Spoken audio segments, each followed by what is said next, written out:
Episode 5, The Second Resistance, because sometimes the sequel is better than the original.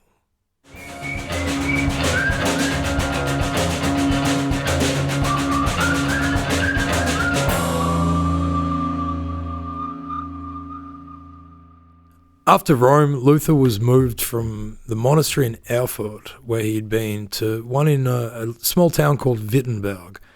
A much smaller town, had a population of perhaps 2,000, 2,500 people.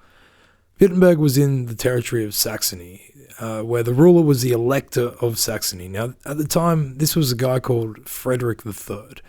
He's going to become a pretty important part in our story, as he really enabled the survival of Luther's resistance. But without getting ahead of myself, perhaps the most important thing that Frederick III did in enabling Luther was to build a university in the town of Wittenberg, to which he then invited different Augustinian and Franciscan monks to come and build and nurture a center of academia and intelligentsia in the town that would rival any other in Germany. Luther was one of these monks. Frederick III was a Renaissance man. He was a man who valued knowledge. In history, he would become known as Frederick the Wise. He also came to rely upon his community of academics that he built and consulted with them in how he would go about wielding his temporal rule. So Luther started his new career in Wittenberg, where he would meet a character who would also become a major and important influence on him in the coming years. This man was called Johann von Staupitz, and he led the Augustinian order that Luther had just joined. Luther later said of Staupitz, quote, "If it had not been for Dr. Staupitz, I should have sunk in hell," end quote. This is the point where Luther really fought most with himself. He would often break out into tremors, he would retreat into solitude, and he just seemed to constantly be struggling with his feelings of disconnection to and a contempt for God. Luther's transformation here would enable his great resistance.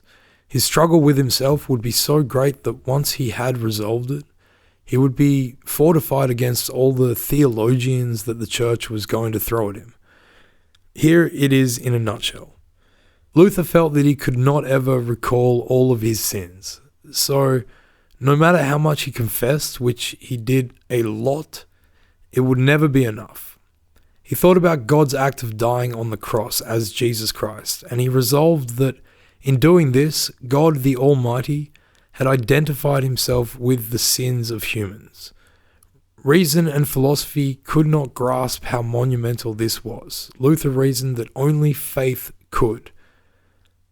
God, who is perfect, had suffered as much as any human being ever could by dying on the cross as Jesus. But he had also redeemed Christ because he had raised him from the dead. So Luther figured that no matter the suffering or sin of a person, God could still be merciful and loving. Here the question for Luther was a phrase, the justice of God. Luther reinterpreted the phrase in his readings of the Bible, and he reinterpreted it as being the, quote, justification for God, rather than the justice of God. Luther arrived at the conclusion that God had shown his promise to humans, that no matter the sin, it was within him to save them. What actions that humans took did not matter. No rituals, no rites, no vows. All that mattered was the person's faith in God's love and God's mercy. I'm going to leave Luther's theology largely there, because without being a learned medieval monk who has spent all of my days studying the scriptures and theological texts, the importance of these concepts is pretty much lost to me. But this was Luther's world. This was his bread and butter.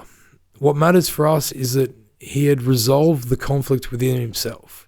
He had resisted his depression and internal struggle by realizing this justification of God concept. He had found a way to defeat it.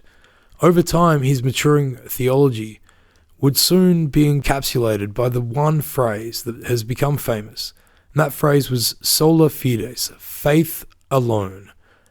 All the rituals, all the rites, the relics, the saints, and other idols, none of that made any difference to whether God would save you. All that mattered was your faith that he was a loving enough God to do so.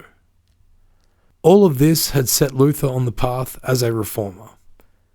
He realized just how much of the Catholic practice was a complete waste of time, and indeed wrong. One of these things was the selling of indulgences. We haven't spoken about it yet, but the next episode we are going to do just that.